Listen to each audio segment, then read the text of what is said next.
반갑습니다. 고독한 낭독회입니다. 오늘은 야사로 읽는 고려의 역사라는 책을 통해 찬란함과 혼란이 공존하던 고려의 시간을 조용히 걸어가 보려 합니다. 역사는 늘 기록자의 시선으로 남지만 야사는 그 틈새에서 속삭입니다. 진짜 사람들의 이야기 말이죠. 왕의 이름보다 더 오래 남는 것은 그 시대를 살아간 사람들의 숨결일 겁니다. 권력의 그림자 속에서 사랑하고 두려워하고 때로는 생존하기 위해 거짓말을 해야 했던 사람들. 그들이 남긴 이야기가 바로 고려의 또 다른 얼굴일 겁니다. 야사로 읽는 고려의 역사는 묻습니다. 진실이란 무엇일까? 공식 기록이 말하지 못한 인간의 역사는 어디에서 존재할까? 왕이 아닌 백성의 눈으로 본 고려. 그곳에는 자존심과 배신, 신앙과 절망, 그리고 다시 일어서는 인간의 이야기가 있습니다. 오늘 고독한 낭독회에서는 그 야사의 문장들을 조용히 따라가 보려고 합니다. 네, 그럼 야사로 읽는 고려의 역사, 오늘 고독한 낭독회에서 잠시 만나보시죠. 야사로 보는 고려의 역사. 태조시대. 동경 속의 예언서.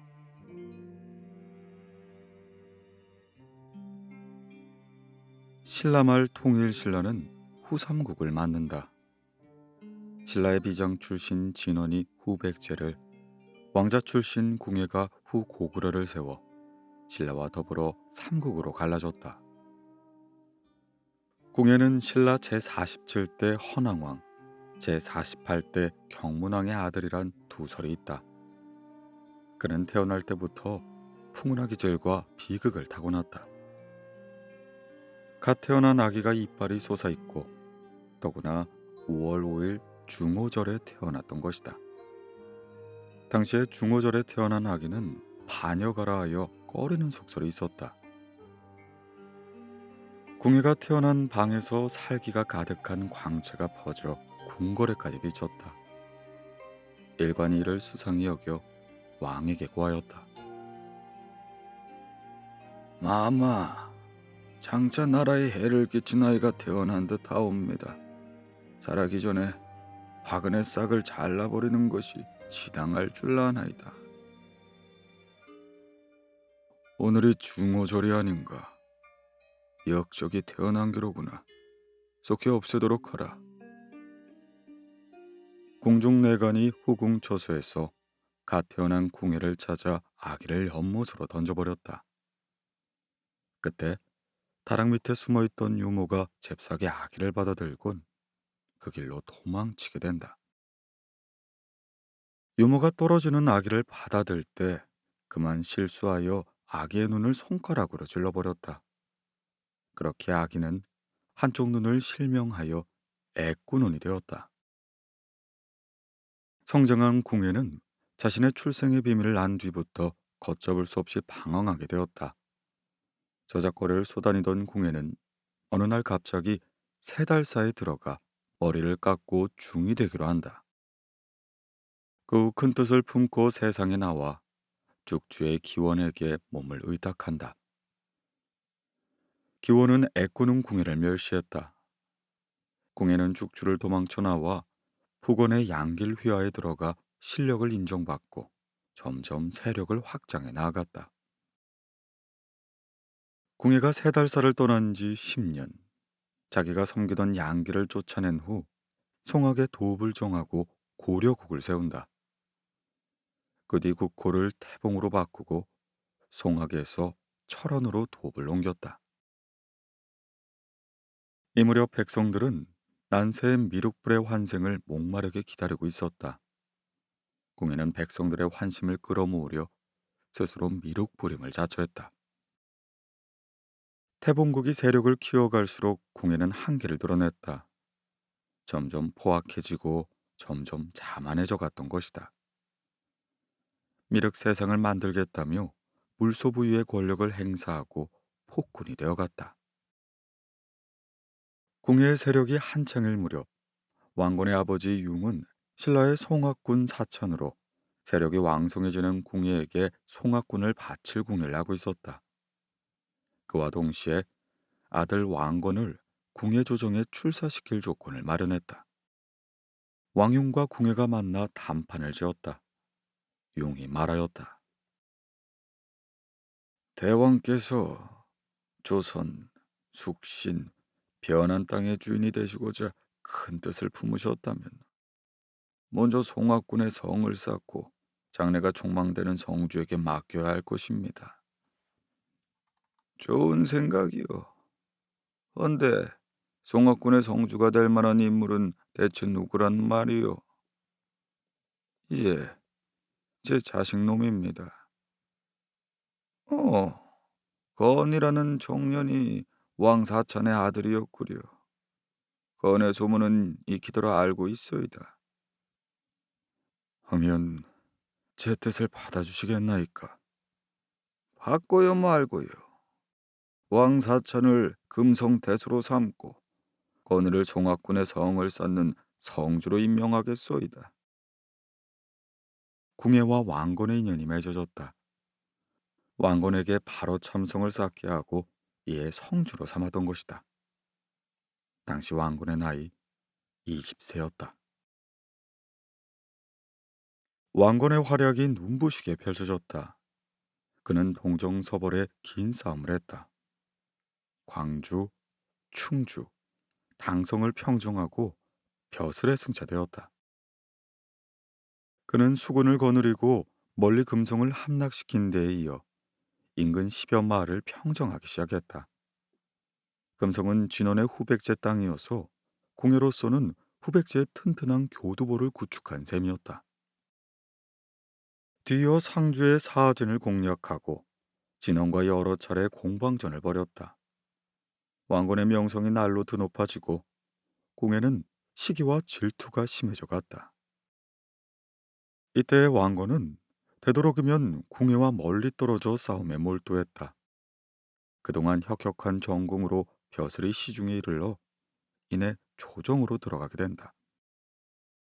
당시의 궁예는 미륵부를 자처하며 자신을 신격화시켜갔다. 나는 미륵 관심법을 체득하여 부녀자들의 음행까지도 알아낼 수 있다. 나의 관심법에 걸리는 자는 가차없이 처단하리라. 궁예는 삼척이나 되는 쇠방망이를 만들어 놓고 죽이고 싶은 자는 가차없이 내려쳤다. 여자의 경우 쇠 방망이에 불을 달고 음부를 지져 연기가 입과 코로 나오는 걸 즐겼다. 그는 권력의 횡포를 즐기며 서서히 미쳐가고 있었던 것이다.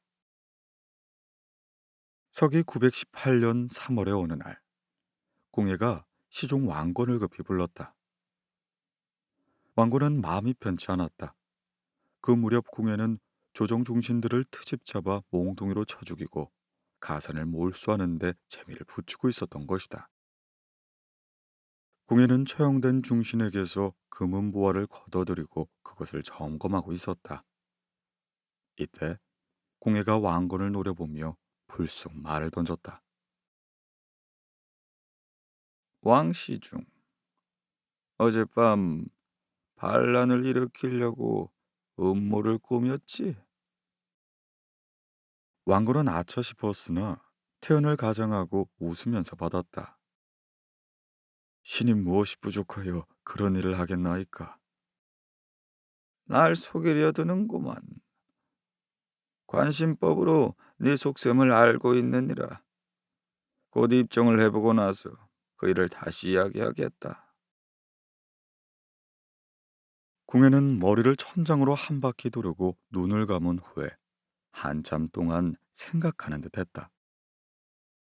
그때 장주 채응이 옆에 있다가 일부러 붓을 떨어뜨리고 그것을 줍는 척하며 왕건의 곁으로 다가가 귀옛말로 속삭였다. 왕의 말을 따르시옵소서. 위태롭사옵니다. 이에 왕건은 정신이 번쩍 들어 궁예 앞에 납작 엎드렸다. 대왕마마, 신이 모반을 꿰었사옵니다. 신을 죽여주시옵소서. 공예는 웃음에 취한 듯 한참을 웃고 나서 부드러운 목소리로 말했다. 왕시중은 정직한 인물이야. 용서하고 말고. 공예는 금은으로 장식된 말 안장과 굴레를 하사하고 나서 이렇게 덧붙였다. 허나 다시는 나를 속이지 말지어다. 예, 마마. 가까스로 위기를 모면한 왕고는 궁예에 대한 생각을 달리했다. 민심은 점점 궁예를 떠나가고 있었다. 환생한 미륵이 아닌 백성을 수탈하는 폭군이 되어가고 있었던 것이다. 그해 5월, 어느 날 밤 왕고는 꿈을 꾸게 되었다. 구층의 금탑이 바다 가운데 서 있고 그 위에 자신이 올라가 있었다. 이 무렵 당나라 장사꾼 왕창근이 철원에 들어와 저작거리를 거닐고 있었다. 그때 용모가 준수하고 수염과 머리털이 새하얀 노인이 왕창근의 눈에 들어왔다. 노인은 왼손에 바리떼를 들고 오른손에는 동경을 들고는 왕창근에게 말을 걸었다. 당나라 상고여, 이 동경을 사지 않겠나이까? 동경을 어이하여 사라고 하시오. 이유는 묻지 마오. 기이하게 여긴 왕창근은 더는 토를 달지 않고 노인이 달라는 대로 값을 치렀다. 그리고 노인은 동경값을 저작거리 거린들에게 나눠주고는 어디론가 사라져버렸다. 이후 왕창근은 장사를 하려고 점포를 꾸미고 점포의 벽에 동경을 걸어두었다. 정오경, 따뜻한 햇살이 동경을 비추었다. 그러자 일렁거리는 햇살에 동경 속의 글자가 선명하게 드러났다. 왕창근은 신기해하며 눈을 비비고 글자를 적어댔다. 삼수 중사유하 상제 강자 어진마 선조개후 박압 사전중이 룡현 일즉 장신 청목중 일즉 현영 혹금동. 아하, 이 그림 무슨 뜻인고? 잠언 같은데 내 장사꾼 머리로는 알 수가 없구나. 이를 어쩐담. 옳지, 이 기회에 궁예대왕을 만날 기회를 잡으면 되겠구만. 왕창근은 동경에 쓰인 글자를 소중히 간직한 채 궁예를 뵙기를 정했다. 궁예는 당나라 장사꾼이 귀중한 것을 가지고 뵙길 청한다는 말에 아련을 허락하게 된다. 궁예가 말하였다. 그래, 그대가 가져온 귀중한 물건이 무엇인고? 이것이옵나이다. 아니, 귀중품이 아닌 글자가 아닌가? 그러옵니다. 근데 이 글자는 예사글이 아닌 듯 하옵니다. 왕창근은 자초지종을 말했다. 궁예는 기이하게 여겨 학사 송암흠, 백탁, 허원을 불러 글자를 넘겼다. 그대들은 이 글자의 뜻을 풀어 속히 알릴지어다. 그리고 무사들을 동원하여 동경을 판 노인을 찾도록 명했다. 수소문 끝에 발삽사에 비슷한 노인이 있다는 정보를 입수했다. 왕창근과 무사들이 발삽사에 들이닥쳤다. 노인은 보이지 않고 법당에 모셔진 소상이 노인의 모습과 꼭 닮아 보였다. 공예는 이 보고를 받고 새 학사들에게 뜻풀이를 서둘러 제족했다. 새 학사는 머리를 맞대고 며칠 연구한 끝에 뜻을 알아내게 된다. 삼수중사 유활은 신라 말년을 뜻하는 말일세. 송하몽의 뜻풀이에 백탁이 맞장구 치며 말했다. 그래, 상제강자 어진마는 하느님의 아들, 즉 천자를 진한 마한 땅에 내려보냈다는 말이렸다. 옳거니, 그렇다면 선조개우 박압은 먼저 계림, 즉 신라를 차지하고 뒤에 압록강까지 영토를 확장한다는 뜻이 아닌가? 허운이 말하자 백탁이 물었다. 누가 말인가? 누구긴 누구요? 하느님의 아들이지. 다음 4년 중인 용현은 육식갑자 중 뱀해 두 인물이 나타난다는 풀이가 되겠구만. 일즉 장식 청목 중은 하나는 푸른 나무, 즉 소나무 송자가 든 소낙군의 근거를 두고 자리 잡아갔고, 일즉 현영 혹금동이란 다른 하나는 검은 쇠, 즉 절자가 든 절원군의 근거를 두었던 풀이가 되겠구만. 적실한 뜻풀일세. 가만, 이 글자를 죄다 종합하여 뜻을 풀이해보면 이런 결론을 내릴 수 있겠네 그려. 신라 말에 궁예와 왕건 두 인물이 나타나 한 사람은 먼저 철원에 도읍을 했다 망하고 한 사람은 송악에 도읍하여 삼한을 통합한다. 쉿! 백탁이 소스라치게 놀라며 주위를 환기시켰다.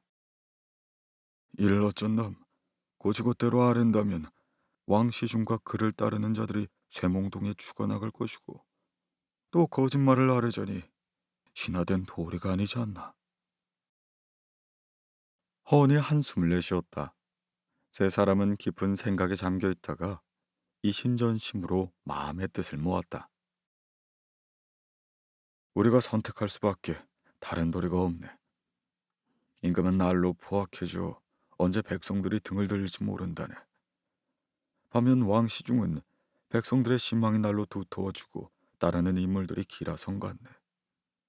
우리가 선택할 길이 자명해지지 않았나. 함흥의 결혼한 말에 두 사람은 고개를 끄덕였다. 그럼 임금에게 거짓으로 아뢰세나. 그래야지. 나라의 운세가 기울고 있네. 그러기에 이러한 잠언이 나오지 않았겠나. 그래.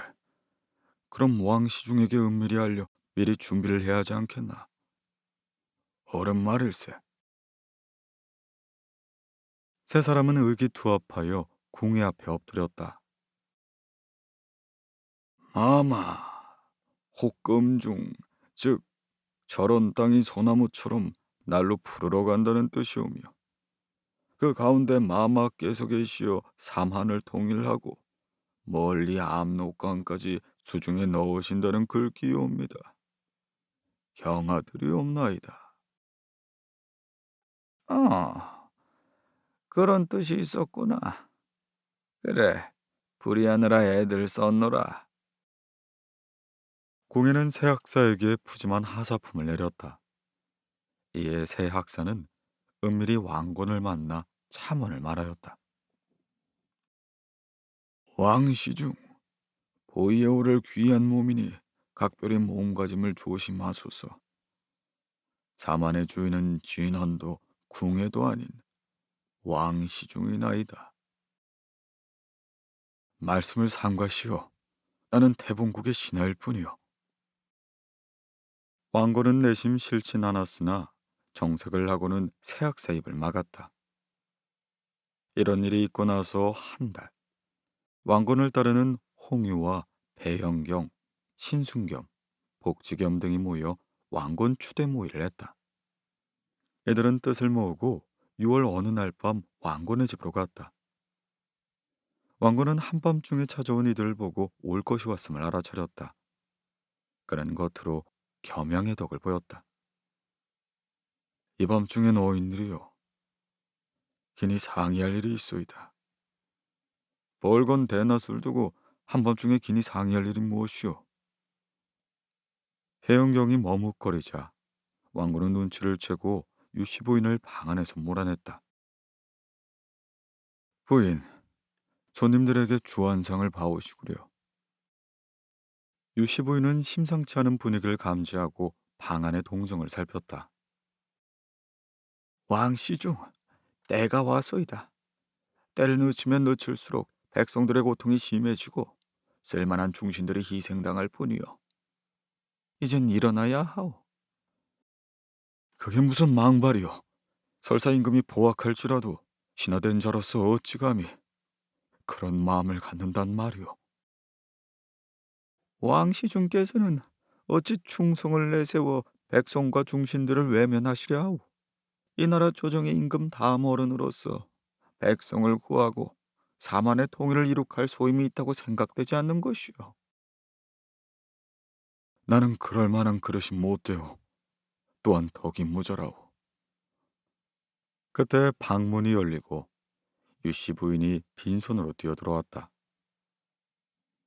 시중께서는 때를 놓치지 마소서. 신하가 포악한 임금을 물리친 예는 얼마든지 있나이다. 여러 장순들의 분기충천한 모습을 보니 이 좁은 가슴이 터질 것 같나이다. 하물며 대장부로서 무엇을 망설이는 것이오. 유씨 부인은 갑옷을 꺼내 왕건에게 손수 입혀주었다.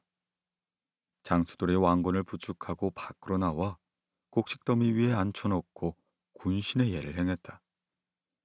그리고 사람들을 시켜 철원 저작고를 내달리며 외치도록 했다. 왕 시중께서 드디어 의기의 깃발을 드시었다. 백성들은 국문 앞으로 떼지어 모여들기 시작했다. 궁에는 왕건이 반기를 들었다는 소식을 접하고 미복으로 갈아입고 북문을 빠져나와 바위 골짜기로 숨어들었다. 서기 918년 6월, 왕건은 포정전에서 왕이 오르게 된다. 그는 국호를 고려라 하고 연호를 천수라 했다. 동경 속의 참서처럼 사만을 통일할 고려가 건국된 것이다.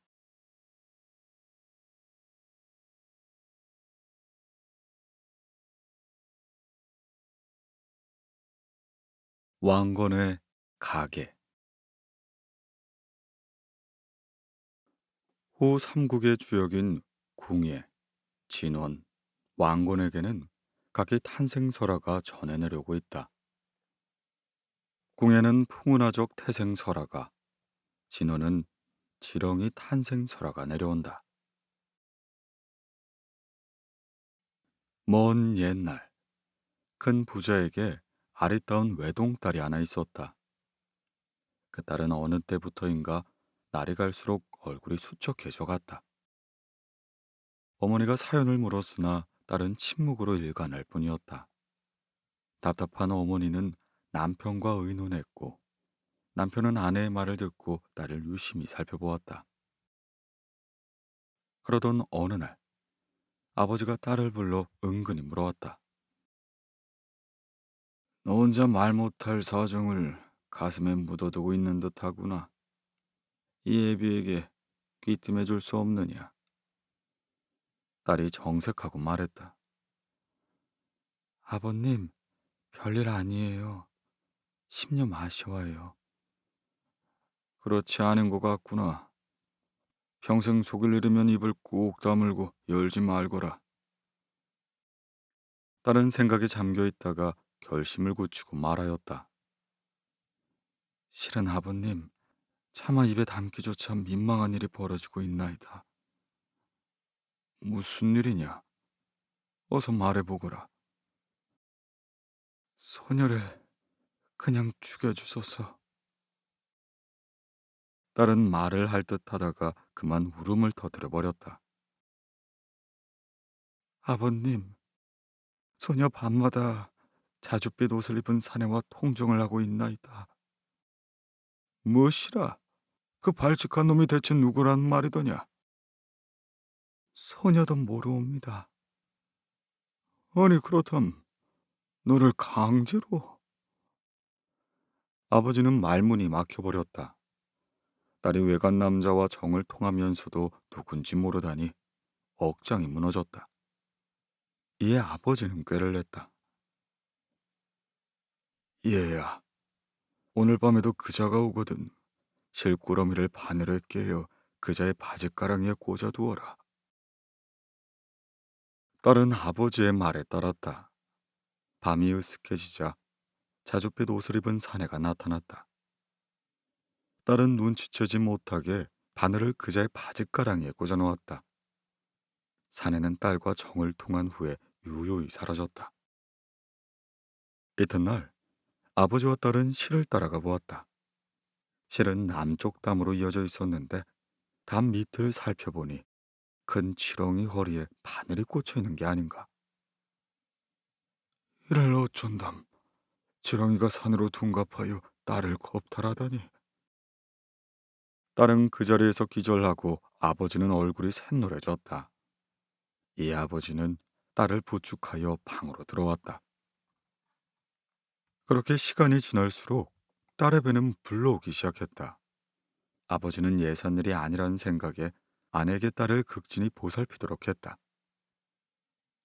10달을 채운 후 딸은 사내 아이를 낳았다. 이 아이가 바로 훗날 후백제를 세운 진원이 된다. 진원이 강보에 쌓여 있을 때 어느 날 진원의 어머니가 들에 밥을 내오느라 진원을 수풀에 우거진 그늘 아래 눕혀 놓았다. 언제 알범이 어슬렁거리며 나타나더니 진원에게 젖을 먹이는 것이 아닌가. 이 광경을 본 마을 사람들은 진원이 비범한 인물임을 알게 되었다. 고려를 세운 왕건의 탄생은 명당과 관계가 깊다. 도선이 잡아준 집터에 집을 지은 후 왕건이 태어났다는 전설이 전해져 내려온다. 왕건의 탄생 설화보다 왕건의 윗대의 가계가 재미있게 꾸며져 있다. 먼 옛날 호경이란 사람이 스스로를 성골 장군이라 칭하며 백두산을 시작으로 산천을 두루 구경했다. 이후 부소산 왼쪽 산골에 다다라 거기에 정착하고 장가를 들어 살림을 차렸다. 그는 가산이 넉넉했으나 스라에 일점 혈육이 없었다. 어느 날 호경은 마을 사람들과 함께 평라산에 사냥매를 잡으러 갔다가 날이 저물어 바위굴 속에 들어가 밤을 새우게 되었다. 삼경이 지날 무렵 호랑이 한 마리가 바위굴 문 앞으로 나타나 큰 소리로 포효를 하기 시작했다. 굴 안에 있었던 사람들은 강이 콩알만해져 대책을 의논했다. 저놈의 호랑이에게 무슨 곡절이 있는 게요? 그 곡절이 무엇이오? 글쎄, 내 생각에는 저놈이 먹이를 찾는 것 같소이다. 우리가 죄다 저놈의 밥이 된단 말이오. 그럴지도 모르지요. 한꺼번에 우리를 다 잡아먹을 수는 없어. 누가 알아? 죄다 죽여놓고 야금야금 먹어댈지. 설마 우리 전부를 해치진 않을게요. 저놈은 영물이라 우리 중 한 사람의 먹이를 고를 거요. 무슨 방법으로 고른단 말이오? 우리가 고르도록 해야죠. 우리가 한 사람씩 윗옷을 벗고 저놈에게 던져봅시다. 그리하여 저놈이 옷을 취하면 그 임자가 굴 밖으로 나가면 돼요. 좋은 생각이요. 그리합시다. 굴 안의 사람들은 한 사람씩 윗옷을 벗어 호랑이에게 던졌다. 호랑이는 거들떠보지도 않고 사납게 포효를 내질렀다. 그렇게 호경의 차례가 왔다. 호경이 호랑이에게 윗옷을 던졌는데 기다렸다는 듯 호랑이가 앞발로 낚아채서 흔들어대는 게 아닌가. 호경은 새파랗게 질려 오돌오돌 떨었다. 어쩔 수 없는 일이요. 저놈이 당신을 원하니 굴 밖으로 나가시오. 마을 사람들의 시선은 곱지 않았다. 호경은 굴을 나가면서 마을 사람들에게 떨리는 목소리로 말하였다. 순순히 호랑이의 밥이 되지는 않겠소. 저놈과 싸워서 지면 할 수 없겠지만 여러분은 안심하시오. 마을 사람들의 죽음을 대표해서 죽는 것이니 너무 억울하게 여기지 마시오. 여러분을 원망하진 않소이다. 나를 선택한 건 저놈이요. 잘 가시오. 예, 잘 계시오. 호경이 마을 사람들과 작별을 고하고 굴 밖으로 나왔다. 호랑이는 이내 호경을 잔뜩 노려보다 어흥 소리를 내더니 어디론가 사라져 버렸다. 그리고 그때였다. 바위굴이 우레소리를 내며 무너져 내렸다. 마을 사람들은 피할 겨를도 없이 굴 속에서 생매장당하고 말았던 것이다. 호경이 마을로 내려와 이 소식을 전했다. 마을 사람들은 무너진 굴 속에서 죽은 시체를 찾아내 장사를 지냈다. 먼저 산신제를 지냈다. 산신이 나타나 말했다. 나는 과부로서 이 산을 주관하고 있다오. 다행히 오늘 정골 장군을 만나 매우 기쁘구려. 당신을 이 산의 대왕으로 모시겠소이다. 이 말이 끝나자마자 산신과 호경의 모습이 이내 사라져 버렸다. 평나군 사람들은 호경을 대왕으로 떠받드는 동시에 사당을 세워 제사를 지내곤 했다. 그리고 9명이 희생된 바위굴이 있는 산을 평나산에서 떼어 구룡산이라 불렀다. 그 호경은 아내를 잊지 못하여 밤마다 꿈처럼 나타나 아내와 정을 통하였다. 그리고 두 사람 사이 아들이 태어났다. 그는 이름을 강충이라 지었는데 강충은 인물이 빼어나고 재주가 비상한 사람이었다. 장정이 된 강충은 서강 연안촌 부잣집 규수 구치의 장가를 들어 오간산 및 마가집에 살았다. 그 무렵 신라의 감관 벼슬에 살던 팔원이란 사람은 풍수에 밝아 세상에 널리 알려져 있었다. 그가 어느 날 부소군에 들렀다. 팔원은 강충을 만나 부소산의 행세를 살펴보고 산세는 수려한데 나무가 없는 걸 안타깝게 여겼다. 안타까운 산이로다. 부소군 관할을 산 남쪽으로 옮기고 부소산에 소나무를 심어 암석이 보이지 않도록 하면 이 산의 정기를 받아 장차 사만을 통일할 자가 태어날 것이외다. 강충은 이 말을 듣고 귀가 솔깃했다. 감관의 말씀이 틀림없소이까? 제 말대로 해보려고 하십니까? 사만의 지도자가 나온다면요, 어찌 그리하지 않겠소이까? 제 말을 믿고 안 믿고는 대개에게 달려 있소이다. 이에 강충은 군 벼슬아치들을 설득하여 군 관할을 부소산 북쪽에서 남쪽으로 옮겼다. 그런 후 부소산에 소나무를 심고 군 이름을 아예 송악군으로 바꿔버렸다. 강충은 산사찬이란 벼슬을 받고 손학군 광계일을 보며 마가갑 저택에 세를 주고 가끔 왕래했다. 강충은 많은 재산을 모으고 스라에 두 아들을 두었다. 그중 둘째 아들의 이름을 손오술이라 했다가 뒤에 보육으로 개명했다. 보육은 성품이 너그럽고 지혜로웠다. 그는 중이 되어 지리산으로 들어가 불도에 정진했다.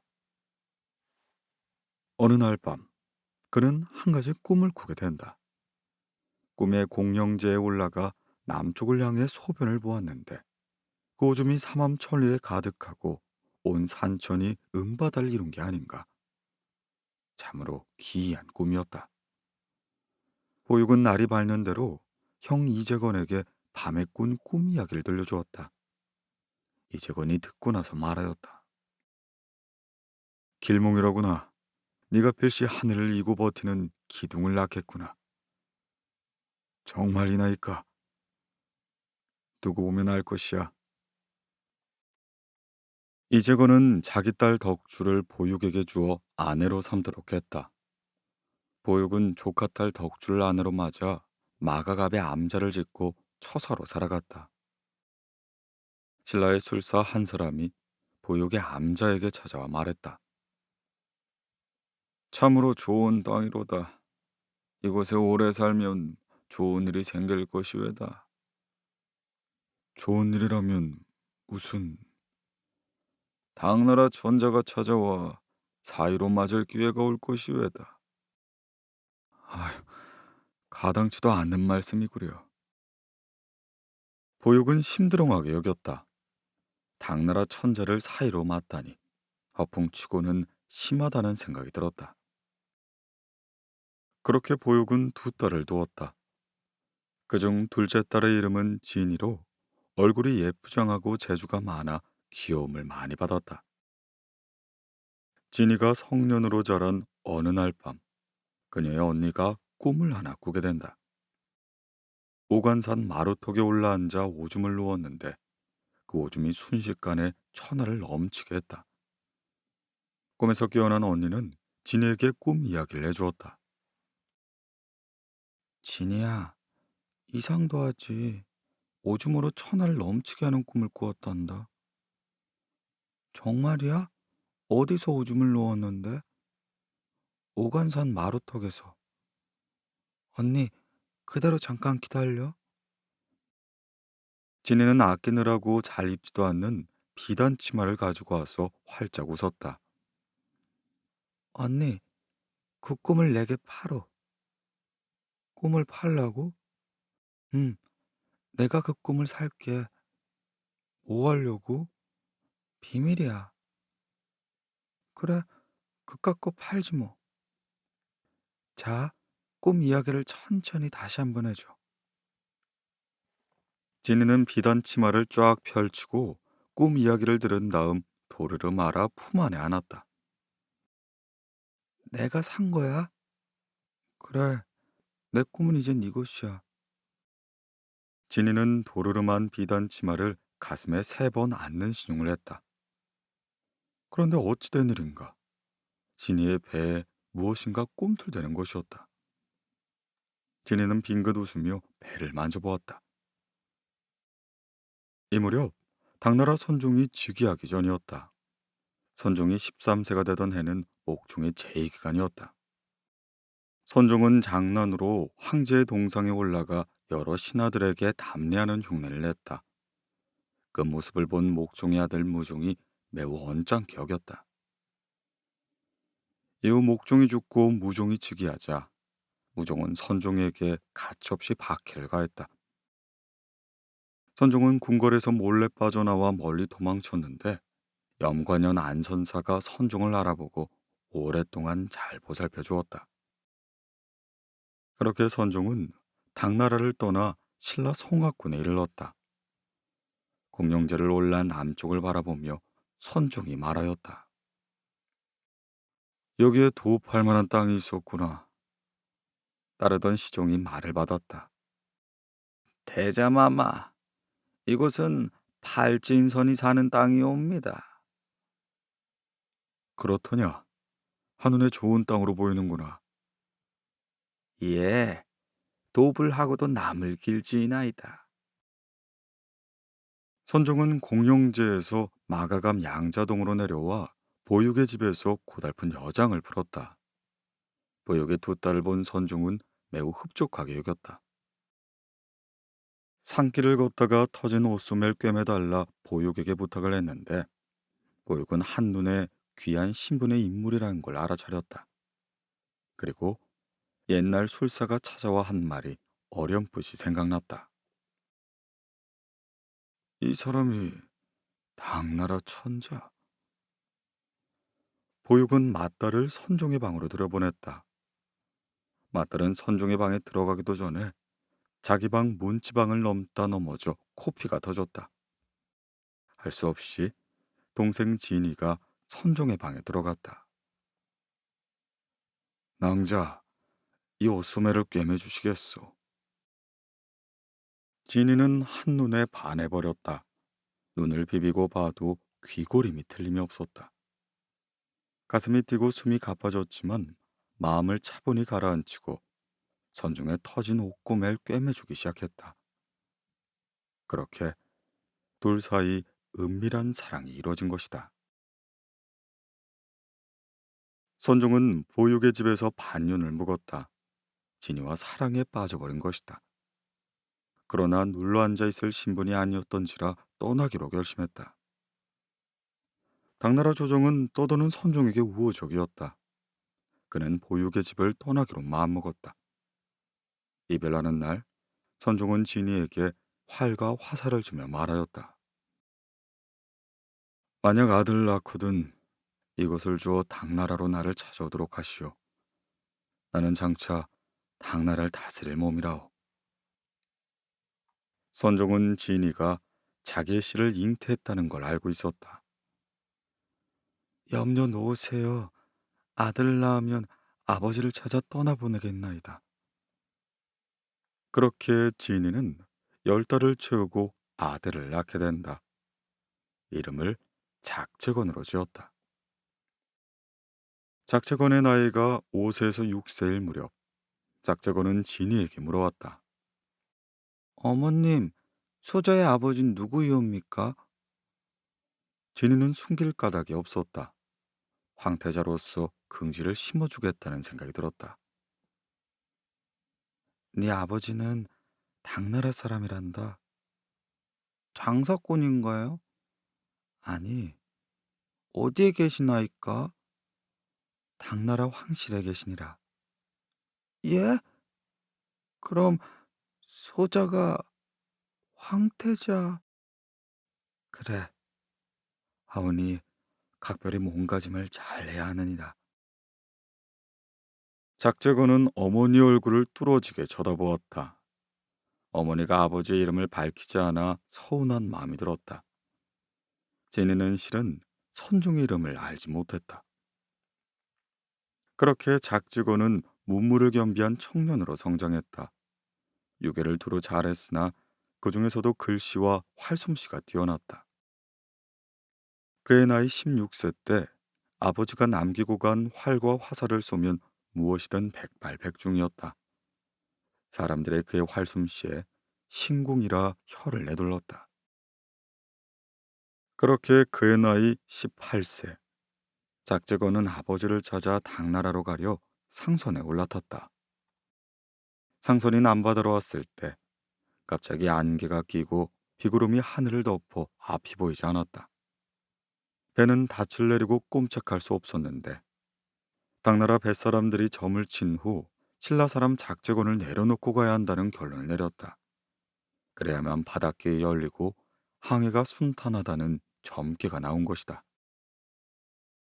작재건은 상선에서 쫓겨나는 신세가 되었다. 아버지가 남긴 활과 화살을 챙겨둔 채 작재건은 당나라 뱃사람들에 의해 바다로 등을 떠밀렸다. 그렇게 바다에 내던져진 작재건에게 난데없이 한 노인이 나타나 이렇게 말하였다. 나는 서해의 용왕이외다. 요사이 날마다 저녁 때쯤 늙은 여우 한 마리가 지성 광렬의 형상을 하고 안개 속에서 소라 나팔을 불고 북을 치며 옹정경을 일나이다. 그럴라 치면 나는 심한 두통으로 고통을 견딜 수가 없소이다. 듣건대 그대는 신궁이라는 소문이 자자하더이다. 그 여우를 죽여 피해를 덜어주오. 용왕님께서 사정이 딱하시니 모른 체 할 수 없소이다. 한번 해보겠소이다. 용왕의 말대로 저녁 때가 되자 공중에 호련히 음악 소리가 들리고 서북쪽 하늘에 내려오는 자가 있었다. 작재건은 치성광렬에 같아 활을 쏘지 못하고 망설이고 있었다. 그러자 용왕이 다급한 목소리로 재촉했다. 저놈이 늙은 여우애다. 의심하지 마시고 활을 쏘시오. 그제서야 작재건은 정신을 가다듬고 활을 당겨 치성광렬회를 겨냥하여 쏘았다. 화살이 적중했다. 그러자 이변이 일어났다. 용왕의 말대로 화살을 맞고 쓰러진 물체는 늙은 여우였던 것이다. 용왕은 작재건에게 고맙다며 용궁으로 데리고 들어갔다. 그대의 도움으로 큰 근심을 덜었소이다. 은혜를 입어 보답하려고 하니 사양 마십시오. 앞으로 당나라로 들어가 황제이신 아버님을 만나시려우. 아니면 내가 주려는 칠보를 가지고 돌아가 어머님을 잘 매시겠소. 제 꿈은 동방의 왕이 되는 것이오. 그렇소이까. 동방의 왕이 되려면 건자 붙은 이름으로 3대를 지나야 하오. 그 소원만은 내 당장 들어줄 수가 없소이다. 작재건은 임금이 되기에는 아직 때가 아님을 깨달았다. 그는 깊은 생각에 잠겼다. 자기의 손자 때나 동방에 임금이 태어난다니 그때까지 기다릴 수밖에 없었다. 그때 용왕 옆에 있던 할머니가 농담 삼아 작재권의 마음을 떠보았다. 영왕의 딸에게 장가들 마음은 없슈? 예? 작재권은 귀를 세웠다. 용왕의 사이가 된다면 모든 일이 순조로울 것 같았다. 왜? 생각이 있슈? 제가 용왕의 사이가 될 수 있단 말이오. 마음 먹기에 달렸지. 그러자 용왕이 맏딸 저민이를 불렀다. 수수한 차림의 저민이가 나타났다. 어떤가? 내 사위가 되겠는가? 삼아만 주신다면 기꺼이. 용왕은 쾌히 허락했다. 그리고 칠보를 내주었다. 작정원은 아내와 함께 용왕에게 작별 인사를 하려고 했다. 그때 아내 저민이가 속삭였다. 아버님께서 가지고 있는 보물 중에 버드나무 지팡이와 돼지가 있답니다. 그것들이 칠보보다 더 귀한 것이지요. 그것을 달라고 하소서. 작정원은 아내의 말을 따랐다. 장인어른, 칠보 대신 버드나무 지팡이와 돼지를 주시면 안 되나이까? 딸은 도둑이라더니 벌써 저민이가 귀띔을 한 게로구만. 내가 가장 아끼는 보물을 달라고 하니 선뜻 내키지는 않으나 마사이가 원하니 어쩔 수가 없구만. 허나 돼지만 가져가게나. 주기로 했던 칠보는 그냥 가져가고. 작저고는 오칠난 배에 칠보와 돼지를 싣고 아내와 함께 용궁을 떠나 눈 깜짝할 사이 해안에 닿았다. 거기는 창릉굴 앞이었다. 작정원이 용왕의 딸과 결혼하여 돌아왔다는 소문이 퍼지자 인근 사람들이 기이하게 여겼다.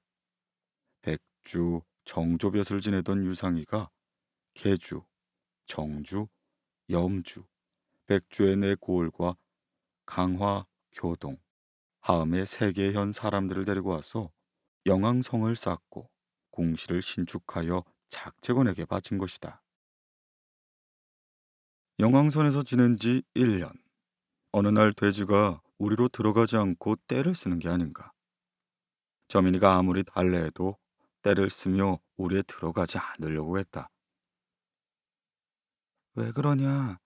이곳이 싫으냐? 그렇다면 네 마음대로 떠나가거라. 나도 너를 따라가겠느니라. 그렇게 돼지는 꿀꿀거리며 영왕선을 떠나 송악산 남쪽 기슭에 가서 누워버렸다. 저민이가 돼지를 따라갔다 와서는 작재권에게 말했다. 아무래도 이사를 해야 될 것 같습니다. 무슨 말이오? 여기가 싫으시오? 아닙니다. 돼지가 성을 나가 다른 곳에 누웠나이다. 그곳이 어디요? 송악산 남쪽 기슭입니다. 아니, 이런 재변이 있나? 작저건은 돼지가 누운 자리에 새 집을 짓고 이사를 했다. 그곳은 작저건의 할아버지 강충이 살던 옛 터였다. 작저건은 영왕선을 오고 가며 그곳에서 30년을 살았다. 그 후 아내 저민이는 새집 창밖에 우물을 파고 그 우물을 통해 서해 용궁을 왕래했다. 저민이는 작직원에게 늘 다짐하듯 말해두었다. 제가 용궁으로 떠날 땐 절대로 우물 안을 들여다보지 마소서. 만약 약조를 지키지 않으시면 저는 돌아오지 않을 것입니다. 허나 작직원은 그 약속을 지킬 수가 없었다.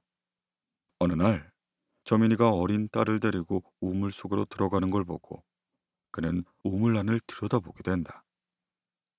그때 저민이가 황룡으로 변하며 오색구름을 일으키는 것이었다.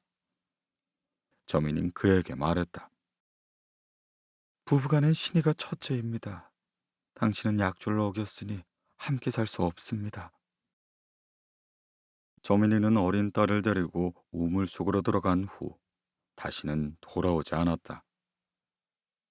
그 사이 적재건과 저민이 사이엔 아들 넷이 있었다. 맏아들을 용건이라 불렀는데 후에 융으로 고치고 자를 문명이라 했다. 짝제거는 점인을 잃고 속리산 장갑사에 들어가 불경을 읽으며 지내다 세상을 떠나갔다.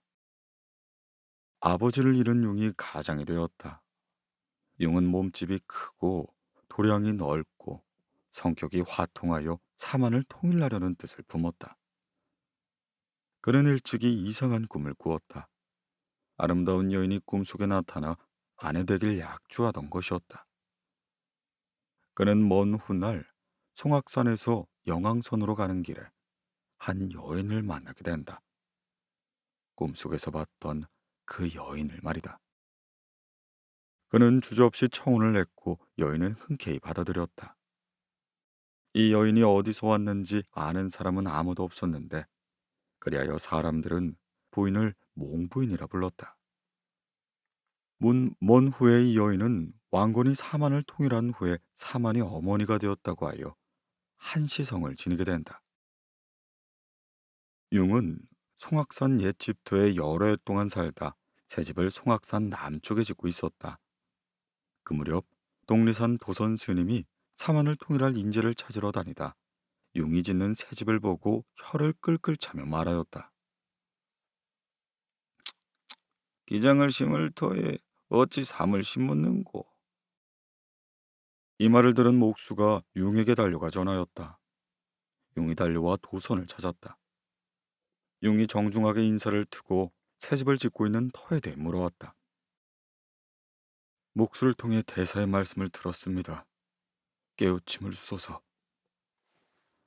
내가 이 근처의 산수를 두루 살펴보니 지맥이 북방 백두산 수모 목간으로부터 내려와 마두 명당에 떨어졌소이다. 댁은 수명이니 마땅히 수의 대수를 쫓아 39의 집을 지으면 전제의 대수에 부합하여 망년에 슬기로운 아들을 낳을 것이외다. 그리고 아들이 태어나면 이름을 건이라 부르시오. 말을 마친 도선은 산속으로 감쪽같이 사라져버렸다. 이듬해 도선의 예언대로 사만을 통일할 왕건이 태어났다. 왕건의 가계는 성골 장군, 즉 호경으로부터 강충, 보육, 작재건, 용건, 건으로 이어진다. 왕건이 즉위 2년 그의 3대 조상을 추봉했다. 중조부 보육을 원택대왕으로, 부인 덕주를 정화왕으로 추중했다. 할아버지 작재건은 경강대왕으로, 저민이를 원창왕으로, 아버지 융을 위무대왕으로, 몽부인에게 한시성을 주어 위수광으로 주돈하였다. 그리고 증조부를 시조, 조부를 의조, 아버지를 세조라 한 것이다. 이로써 전설적인 가계가 고려 역사의 임금으로 자리매김된 것이다.